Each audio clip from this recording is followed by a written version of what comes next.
Olá pessoal, sejam bem-vindos novamente ao canal Ufologia Jovem, aqui quem fala é o Léo. E cumprindo aquela promessa, eu vou começar aquela série de relatos que eu falei que eu ia começar lá no primeiro vídeo, lá da introdução. E nada melhor do que começar essa série com o pé direito, né? Nada melhor do que começar com um dos casos assim mais importantes, um dos casos mais importantes da ufologia, um dos relatos mais famosos assim, um dos mais importantes que já aconteceu na história da ufologia, tá? Vou contar a história do Travis Walton. Vou contar quem foi Travis Walton, o que aconteceu com Travis Walton, né? Pra você que não sabe. Bom, o Travis ele era um lenhador, né? Na época de 75, na década de 70. E esse caso aconteceu no dia 5 de novembro de 1975, no estado do Arizona, nos Estados Unidos. E aí, Travis tinha 22 anos na época. E ele estava dentro de uma caminhonete junto com outros 6 colegas de trabalho, outros 6 lenhadores. Eles estavam saindo de uma floresta ali, era cerca de 6 horas da tarde. Eles estavam saindo da floresta, tinham acabado de trabalhar, cortar árvore e tal, fazer todos aqueles esquemas lá. E aí eles estavam voltando para casa, aí no meio da estrada, eles se depararam com uma luz muito forte, uma luz amarelada, alaranjada, entre esses dois tons, uma luz muito forte, no meio do mato, no meio das árvores. Aí eles olharam pro lado assim e falaram, deve ser um poste ou um incêndio, alguma coisa, nada demais. Mas aí eles seguiram adiante, e aí depois de uma curva, eles acabaram chegando mais perto dessa luz, e ao se aproximarem, eles viram que não era uma luz, era uma coisa enorme, era uma nave enorme flutuando, uma nave super brilhante, flutuando ali no meio das árvores. E aí eles ficaram assustados, né? Eles pararam a caminhonete e ficaram olhando ali, super assustados. E aí o Travis, que estava super curioso, ele resolveu sair da caminhonete para chegar perto da coisa, para ver o que era realmente. E aí ele saiu da caminhonete e começou a se aproximar. E aí os colegas que estavam na caminhonete começaram a falar, volta pro carro, volta pra caminhonete, volta, sai daí, sai daí. Começaram a gritar desesperadamente para ele voltar. E ele não deu ouvidos, ele continuou seguindo, começou a chegar perto, observar, chegou até a jogar uma pedra na coisa. E aí essa coisa acabou soltando um feixe de luz muito forte, um feixe de luz verde azulado, e esse feixe de luz jogou ele para longe, jogou ele violentamente para longe, a uns 5 metros de distância dali. Aí ele caiu no chão duro, desmaiado. E em seguida o pessoal que estava na caminhonete meteu o pé na tábua e deu fora dali, né? Achando que ele tinha morrido, e de medo eles saíram dali na hora. Mas aí no meio do caminho eles pensaram bem, começaram a conversar e resolveram voltar. Eles falaram, ele deve estar vivo, ele só deve ter desmaiado no chão, ele deve estar ali. Vamos lá ver se ele está vivo e vamos tentar buscar ele, chamar a ambulância, não sei. E aí eles resolveram voltar para buscar o Travis. Aí quando eles chegaram lá, adivinha, nem o Travis e nem aquela nave estavam mais lá. Aí eles ficaram desesperados, eles chamaram a polícia para investigar o caso. Aí o que aconteceu? A polícia acabou não acreditando. A polícia começou a suspeitar de que esses caras eles tinham assassinado o Travis e inventado toda essa história para cobrir a situação. E aí eles acabaram sendo submetidos a uma série de interrogatórios, inclusive a detectores de mentira. E aí o que aconteceu? Que os detectores de mentira confirmaram que eles não estavam mentindo, que a chance deles estarem mentindo era zero. E aí depois disso a polícia começou a levar o caso mais a sério e convocou um pessoal para investigar, para procurar ali o Travis naquela região, mandar toda uma galera ali fuçar, vasculhar toda aquela região ali para tentar procurar o corpo do Travis. E eles acabaram não encontrando nada. Aí o que aconteceu? 6 dias depois, ou seja, o desaparecimento aconteceu no dia 5 de novembro de 75, no dia 11 de novembro, 6 dias depois, o irmão do Travis ele acaba recebendo uma ligação do próprio Travis, dizendo que onde ele estava, o irmão ele começou a perceber que o Travis estava com uma voz muito fraca, não estava escutando direito, mas ele conseguiu ouvir o Travis, e o Travis disse onde ele estava, que era para vir buscar ele. E aí o irmão dele foi imediatamente, foi junto com os colegas de trabalho dele lá buscar o Travis onde ele estava. E ele tava numa cabine telefônica a uns 80 quilômetros de distância do local onde ele tinha desaparecido. Aí quando o pessoal chegou lá, eles viram que o Travis estava deitado no chão, completamente nu, estava desidratado, estava desorientado, não conseguia falar direito, aí eles levaram ele direto para o hospital.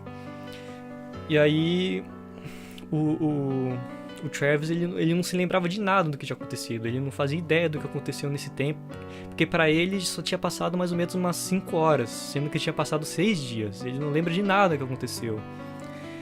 E aí o médico começou a tratar ele, fazer com que ele se recuperasse logo. Aí depois que ele se recuperou, ele foi submetido a uma sessão de hipnose ali da época, e nessa sessão que ele descobriu, ele começou a se lembrar em partes do que realmente tinha acontecido. Aí ele acabou lembrando do que aconteceu. E o que aconteceu foi o seguinte: depois que o Travis acordou, depois que ele foi lançado, depois que aquele feixe de luz lançou ele para longe, depois que ele acordou, ele abriu os olhos, olhou pra cima, ele viu que ele tava...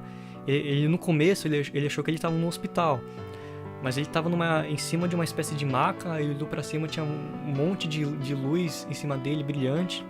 Aí ele achou que tava no hospital, mas quando ele olhou bem, ele olhou pro lado e ele viu que tinha uns 5, 6 seres muito estranhos, uns extraterrestres muito estranhos. Eles eram... ele falou que eles pareciam fetos gigantes. Ali tinha cerca de 1,5 metro de altura, tinha cabeça gigante, olhos gigantes, eles eram magrinhos, feios. Aí depois que o Travis viu esses seres, ele começou a ficar desesperado, então começou a se mexer, tentar sair dali. Só que tinha um aparelho em cima dele, em cima do peito dele, que não deixava ele respirar direito e causava muita dor. Aí ele começou a tentar sair dali. Ele acabou conseguindo sair daquela maca. Ele tirou o aparelho de cima e se levantou. Aí ele pegou em cima de uma mesa ali uma espécie de bastão branco e mirou para cima dos extraterrestres para ameaçar eles, para eles se afastarem, que ele estava muito assustado. E aí aqueles extraterrestres eles saíram daquela sala. Aí o Travis ele começou a tentar achar uma saída dali, começou a sair correndo em procura de uma saída. Ele acabou encontrando um corredor. Aí ele seguiu esse corredor e no final desse corredor tinha uma sala. E dentro dessa sala tinha uma espécie de sofá cheio de botões. Aí ele sentou nesse sofá, começou a mexer nos botões. Aí na frente daquele sofá tinha uma tela gigante que cobria quase a parede inteira. E nessa tela tinha a imagem do espaço, né? Tudo preto, cheio de estrela. E conforme ele mexia nos botões, as estrelas iam se movendo, uma coisa muito estranha.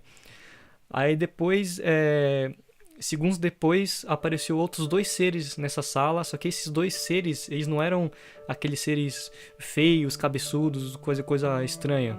Eram 2 seres, era um homem e uma mulher, quase idênticos aos humanos. Um ser muito parecido com humanos. Tanto que o Travis, na hora, ele achou que eram 2 humanos ali. Aí ele começou a fazer um monte de perguntas. O que tá acontecendo? Onde é que eu tô? E esses seres não falaram nada. Eles só fizeram um sinal pra seguir ele. E aí esse ser levou o Travis até uma outra sala. E dentro dessa sala tinha outros seres parecidos com humanos. Aí enquanto o Travis estava desesperado, estava distraído, tentando entender o que estava acontecendo, chegou uma extraterrestre feminina e parecido com humano, pegou uma máscara e colocou na cara dele, uma máscara de gás. Aí na hora o Travis desmaiou. Aí ele acordou já no mesmo lugar que tinham pegado ele. Aí quando ele abriu os olhos, ele só ouviu a nave assim indo embora. E aí depois disso, provavelmente ele já deve ter ido até a cabine telefônica e ligado pro irmão dele para buscar ele. Ele estava completamente nu, desidratado. Para ele tinha passado algumas horas, sendo que tinham passado na Terra, tinham passado 6 dias. Por isso que ele estava todo mal, né? Todo desorientado. Inclusive esse caso inspirou até um filme que foi lançado em 93. O filme se chama Fogo no Céu. A capa do filme está aí na tela para vocês verem. Vocês podem ver que está escrito aí, baseado em fatos reais, porque foi baseado nesse caso aí do Travis Walton. Inclusive ele já deu entrevistas em vários lugares do mundo, inclusive aqui no Brasil. Se eu não me engano, em 2013, em Foz do Iguaçu, ele deu uma entrevista aqui no Brasil. E eu vou colocar aí na tela um trecho dessa entrevista para vocês verem um pouco do que ele falou. Dá uma olhada aí. Travis has an amazing experience in 1975 with UFO encounter. Mr. Travis, can you talk to us about your experience with UFO? Well, it was the middle of the day, middle of the week, a Wednesday, November 5th, 1975. I went to work as usual with 6 of other men that were on the crew with me. And we were cutting trees in the forest in the mountains of Arizona. And after a day's work, it was starting to get dark and we were headed home. And we saw the glow of light coming through the trees. And it was very strange, but not really alarming at first. But when we finally got to where we could see the source of the light, we saw this UFO hovering near the road.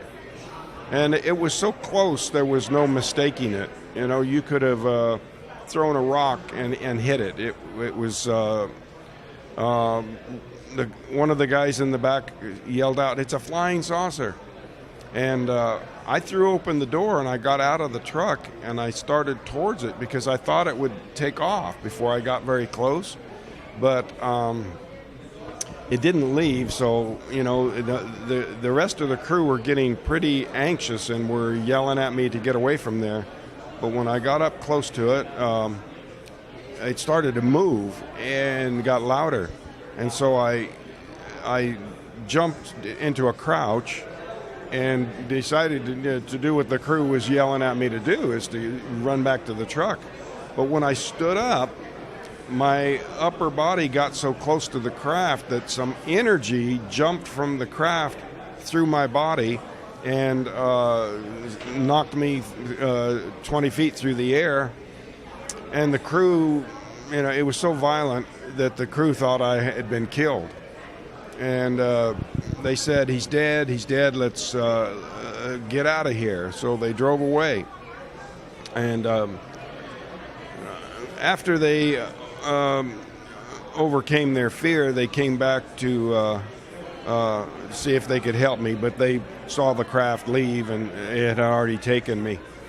So when they went to the sheriff's department to report it, the lawmen did not believe them and thought that they were making up a story to cover up for a murder, that they were that maybe there had been a fight and they just were trying to cover up for what they'd done. So they called in the state police lie detector expert, and he tested the men, and they proved that they were telling the truth, that they saw the UFO. So when I was hit by that blast of energy, it was so violent that the crew immediately thought it had killed me, because it sent me flying through the air. And one of the guys said he thought, oh, he disintegrated it and blew him to pieces. But the other crewman said, no, he was in one piece when he hit the ground. But another crewman said that the most frightening thing about coming back to him was that he thought he would see my body in a really horrible, burned up condition. But when I regained consciousness, I was on board the craft, and at first I didn't know where I was. When you I thought I was just entered in a hospital. the spaceship, did you see beings? How they look like? They were small beings, less than 4 feet tall, hairless, very large eyes, and a stare. When they stared into me, it was a very disturbing experience.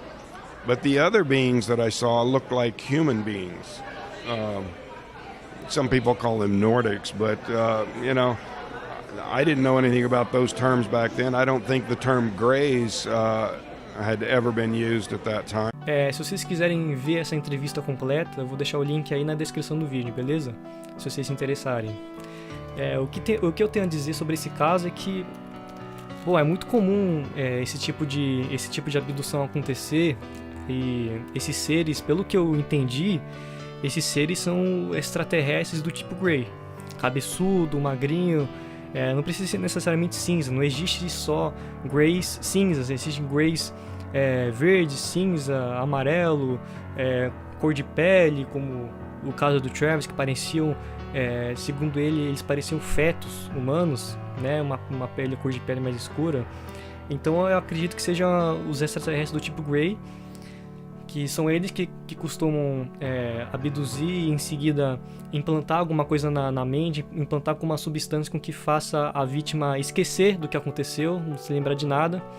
E foi isso que aconteceu, eles abduziram o Travis e fizeram com que ele em seguida não se lembrasse de mais nada, né? Tanto que só depois da sessão de hipnose ele acabou se lembrando em partes do que tinha acontecido.